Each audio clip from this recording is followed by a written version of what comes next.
अधीरा से। आज हमारे साथ हैं निधि खत्री जी, जो खत्री कुकिंग क्लासेस नाम से अपनी क्लासेस चला रही हैं और 4 सालों से उनका ये काम चल रहा है। नमस्कार निधि जी। जी निधि जी, ये बताइए कि आपकी शुरुआत कैसे हुई? निधि खत्री क्लासेस की शुरुआत आपने कैसे करी? जी बिल्कुल। करीब 4.5 साल पहले दैनिक जागरण और बिग बाजार वालों का एक कुकिंग कंपटीशन हुआ था, जो कि दैनिक जागरण में न्यूज़पेपर में पब्लिश हुआ था। उसी को ही देख के मैंने शौक में एक अपनी रेसिपी पोस्ट कर दी। इत्तेफाक से वहाँ से कॉल आ गई कि भैया आपकी रेसिपी सेलेक्ट हो गया। अरे मेरे सेलेक्ट होना ही भैया बहुत बड़ी बात थी।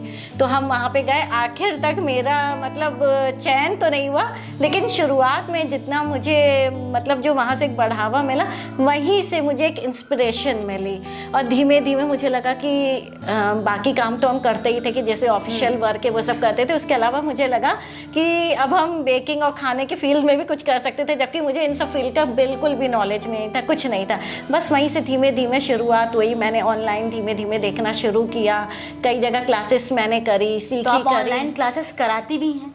नहीं, अभी मेरी ऑनलाइन क्लासेस की शुरुआत नहीं हुई है। अभी तो जो हुई है मेरी ऑफलाइन। हम बेसिकली लोगों को ये प्रिफर करते हैं आप ऑफलाइन करिए। ऑफलाइन में क्या होता है कि आप अपने हाथ से खुद आकर के बना सकते हो। ऑनलाइन में तो क्या हुआ, आप वहाँ बैठे हो, हम यहाँ बैठे, आपको ये नहीं पता चलेगा कि जो हम बना रहे हैं वो कितना सही है, कितना गलत है। लेकिन ऑफलाइन में आप सब चीज़ें अपने हाथ से कर सकते हैं, प्रैक्टिकली कर सकते हैं। तो वहीं से धीमे धीमे करके फिर मैंने लोगों को सिखाना शुरू किया।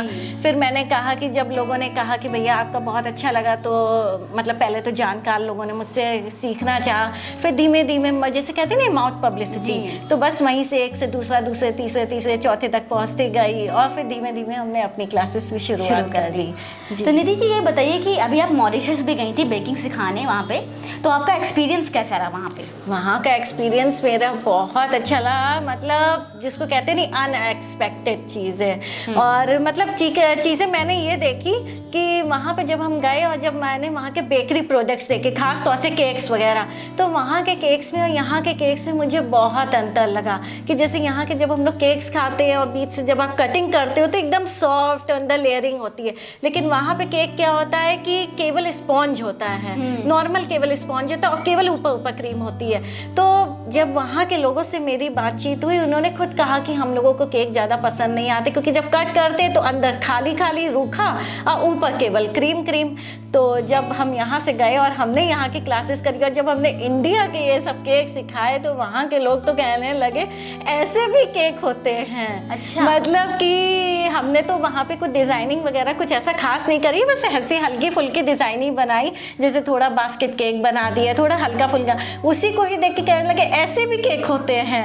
हमने कहा भैया इसको आपको देखना है तो आप इंडिया आइए, फिर आपको पता चलेगा ऐसे भी केक होते हैं। तो हमारे इंडिया में ऐसे भी केक होते हैं। तो मतलब वहाँ के लोगों को संग मेरा एक्सपीरियंस बहुत अच्छा रहा। मतलब उन लोगों को भी एक नई चीज़ सीखने को मिली कि जो उनको वहाँ पे टेस्ट नहीं मिलता था, वो अब उन लोगों को एक टेस्ट समझ में आ गया कि हाँ, केक के अलावा केक के ऐसे भी टेस्ट होते हैं कि जो हम लोग पसंद कर सकते हैं। नॉर्मल वो लोग क्या कहते थे, हम लोग ने खरीदा, बर्थडे वगैरह में काटा, नहीं अच्छा लगता था, फिर उसके बाद हम लोग फेंक देते थे। नॉर्मल सबका यही एक वर्डिंग था। लेकिन जब हम लोग के केक गए और खाए उन लोगों ने, मतलब हमने तो केवल एक उन लोगों को सिखाया था और टेस्टिंग करने के लिए गए, मतलब थोड़ी देर में सब सफा चटते, सब मतलब इतना पसंद हो करके, जिसको कहते हैं ना चटकारे ले करके खाना, बिल्कुल वैसे। तो निधि जी, आपने वहाँ पे क्या सीखा? आपने भी कुछ उन लोगों से सीखा कि नहीं सीखा? हमने भी वहाँ से सीखा। हमने बेसिकली वहाँ की उन लोगों की ट्रेडिशनल मिठाइयाँ सीखी, जिसको जैसे हम लोग यहाँ पे होली के वक्त गुजिया बनाते हैं, तो वहाँ पे वो लोग बनाते हैं गाटो बताते हैं। जैसे हम लोग यहाँ पे मिठाई बोलते हैं हिंदी में, हमने भी वहाँ के कुछ मॉरिशियन शब्द सीख लिए जा करके।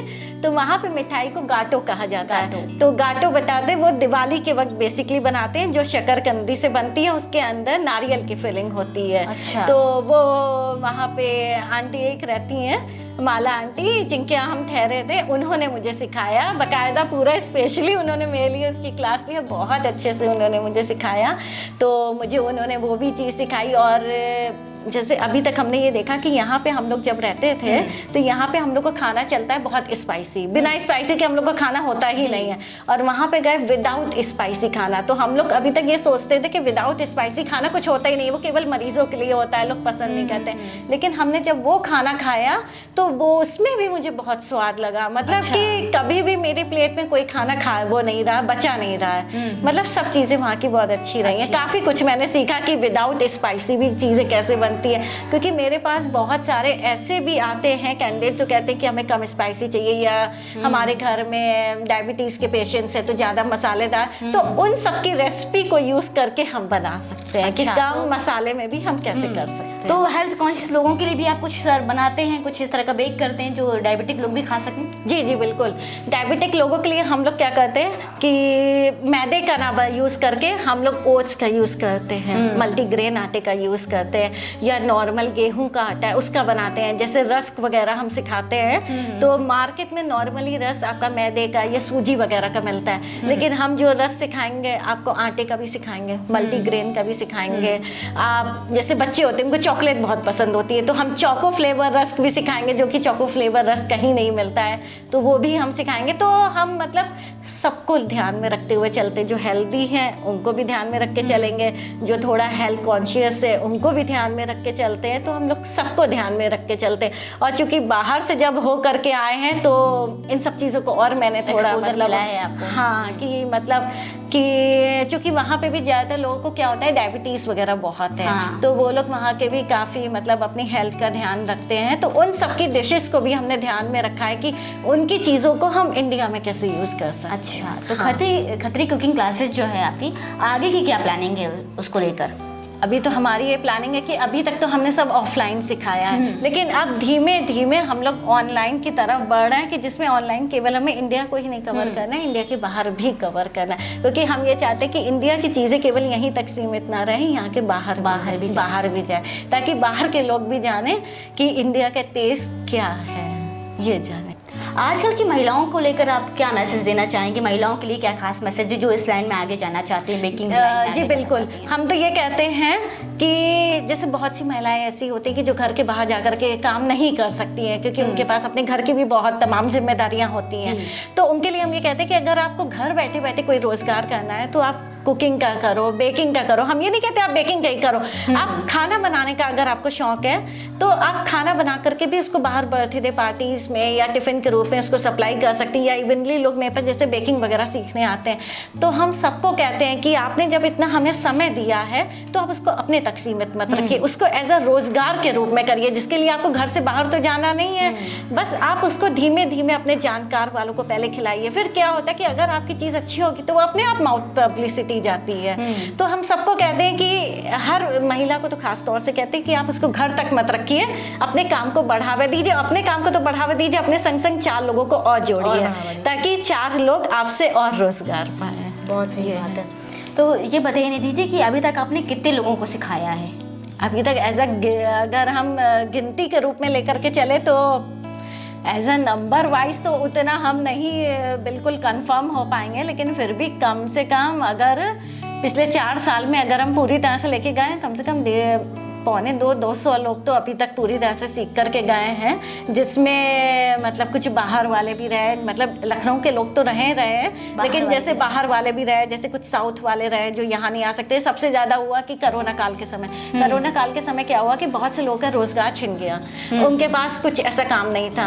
अब घर में लेडीज भी बेचारी परेशान रहती थी, तो उन्होंने जैसे देखा, कॉन्टेक्ट किया कि आप हमें ऐसा कुछ सिखाइए, तो हम घर बैठे बैठे जैसे कुछ ऑर्डर ले सके, कम से कम 4 पैसा कमा सकें, तो उनको भी मैंने मतलब सिखाया किया ये तरीके से। और बाकी हम ये भी कहते हैं कि अगर आपके पास हमें देने के लिए पूरी फीस नहीं है तो जितना मेरी तरफ से हो सकता है हम वो अपनी तरफ से पूरा आपको कर देते हैं। बस हम ये कहते हैं कि भले ही हमें 4 पैसा कम मिले लेकिन सामने वाला खुश होकर के जाए। तो निधि जी, हम देख रहे हैं कि सामने कुछ केक्स रखे हैं, तो आज आप क्या बनाने वाले हैं? ये बिल्कुल, ये हमने कुछ कप केक्स की तैयारी करके रखी थी, ठीक है।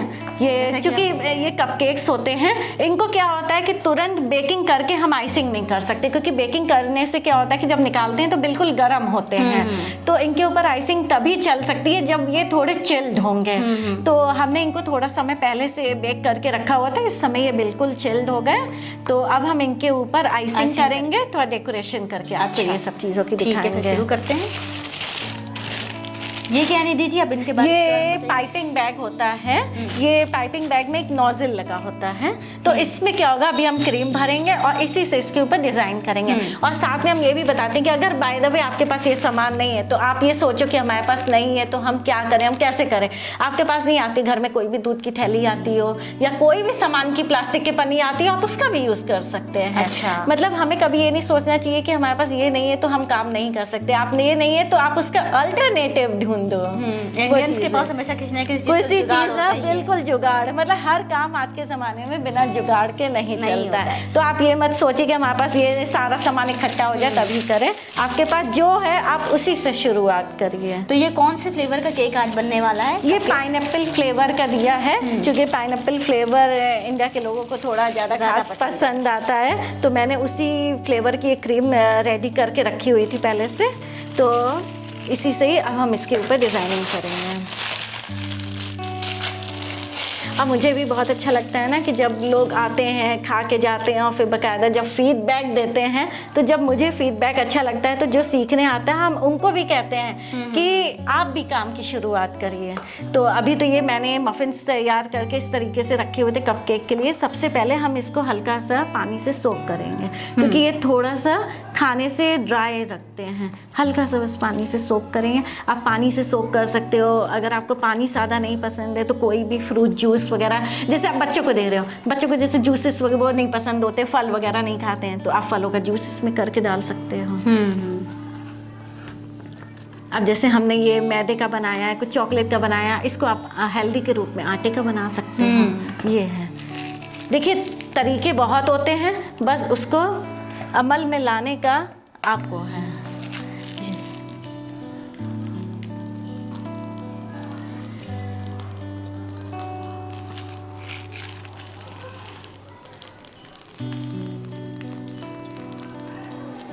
अब मुझे सबसे अच्छा ये लगा कि इंडिया के लोगों को तो चीज़ें पसंद आई, कम से कम हम लोगों की चीज़ें यहाँ से बाहर के लोगों को भी पसंद आई।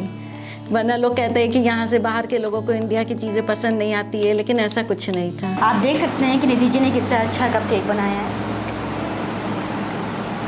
और इसको मैंने तमाम अलग अलग चीज़ों से सजाया है, क्योंकि कपकेक्स बेसिकली बच्चों को बहुत पसंद होते हैं। तो उनको क्या होता है कि ऐसे अगर वो नहीं कुछ खाना वाना खाते या फल वगैरह नहीं खाते हैं, तो आप उनको एज अ केक के रूप में आप उनको बीच में फल वगैरह डाल सकते हैं। कि जैसे फल वगैरह की आपने चॉपिंग कर ली, हल्का सा चीनी में सौटे कर लिया, बीच में इसके ऊपर सजा दिया। तो जब इसके ऊपर सजे होते, बच्चों को क्या होता है आजकल चाहिए सजावट वाली चीज़ें हैं, सजावट वाली, भले ही जो चीज़ नहीं खाते होंगे लेकिन सजी होंगी तो सबको पसंद आएंगे। तो इनको आप फल के रूप में ऊपर सजा सकते हैं। अब जैसे इसमें देखिए मैंने ऊपर चोको चिप्स डाल दी, इसके ऊपर थोड़े से मैंने एडिबल मोती डाल दी। हम देख सकते हैं कि निधि जी ने कितना सुंदर कपकेक बनाया है। तो निधि जी ये बताइए कि इसको और हेल्दी बनाने के लिए और जो बच्चे भी खा सकें और हेल्दी भी हो, और क्या कर सकते हैं इन कपकेक्स को बनाने के लिए? जी बिल्कुल। अब जैसे बच्चे हैं कई बार फल नहीं खाते हैं, ठीक है, तो आप फलों को क्या कर सकते हैं कि जैसे रंग बिरंगे फल हुए, जैसे अनार हो गया, आपका ये सेब हो गया, अंगूर हो गए, काले अंगूर हो गए, हरे वाले अंगूर हो गए, या आम हो गए, जो बच्चे कई बार नहीं खाते हैं, तो उन सब फलों को छोटे छोटे काट करके इनके ऊपर आप डेकोरेट कर सकते हैं। जब इनके ऊपर डेकोरेट करेंगे तो बच्चों को आजकल क्या पसंद होता है कि डेकोरेशन वाली चीज़ें पसंद होती है। तो जो चीज़ें वो नहीं भी खाते हैं, लेकिन ऐसा उनको डेकोरेशन के रूप में जब मिल जाता है तो ना खाते हुए भी वो उसको खा लेते हैं। तो आप उसमें फलों का इसमें यूज़ कर सकते हैं। प्लस जैसे हम लोग वो बनाते हैं आपके ओट्स वगैरह, हाँ, ठीक है, तो जैसे मैंने इसमें मैदे का यूज़ किया है, ठीक है, किसी में मैंने आटे का यूज़ किया है, तो आप इसमें मैदे के संग थोड़ा सा ओट्स मिला सकते हैं। तो वो क्या होता है कि एक ऐसा